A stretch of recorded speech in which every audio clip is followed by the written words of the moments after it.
correspondent DeMarco Morgan and producer Jonathan Blakely continue our series, In the Shadow of Death, Jason's Journey.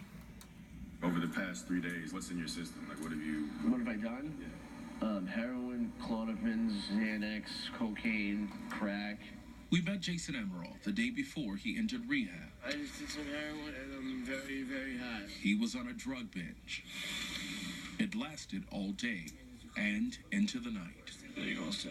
We watched as he shot up multiple times, nodded in and out, and snorted pills. What's up? You ready to do this? Later that night, his best friend Mike Duggan picked him up to take him to rehab. Duggan is a recovering addict who's been clean 7 years. It's life and death, like you will die if you don't get it this time. Good morning, Jason. How are you? Jason walked through the doors of Recovery Centers of America, or RCA, with multiple drugs in his system.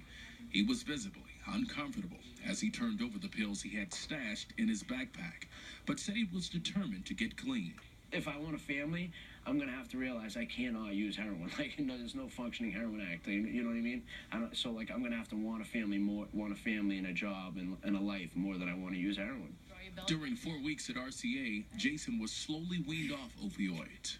All right, Brad. Replaced by physical activities and various forms of therapy.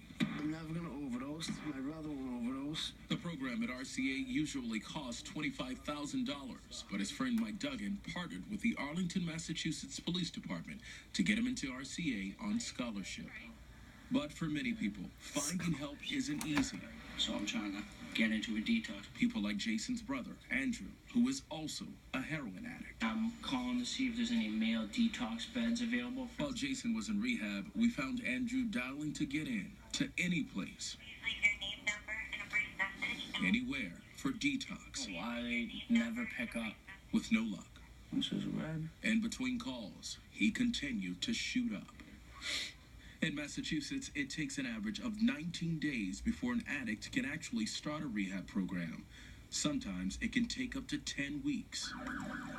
So as the heroin epidemic intensifies across the country, Put your hands on the steering wheel. Do it now. police are dealing with more and more heroin users on the street. What do you got? Needles. Even for those who choose detox, which lasts about a week, further treatment is almost always needed. And that's another wave. About 50,000 people go to detox each year in Massachusetts, but there are only 3,000 public beds for next step treatment. So that means that even if you want it, and you will do anything possible to transition to the next step in your program, there's no guarantee there's going to be a spot available for you. So I've worked with... So some people go through detox and they're sent home. That's what happened to Jason's brother Andrew. He finally found a bed for a week of detox, but could not find a follow-up facility. Back on the street, he was back on heroin. He's running around Boston getting high again, so... Jason was distraught when he heard the news. Can you like stop the camera for a second? The U.S. government has approved $94 million in extra funding for addiction treatment across 45 states.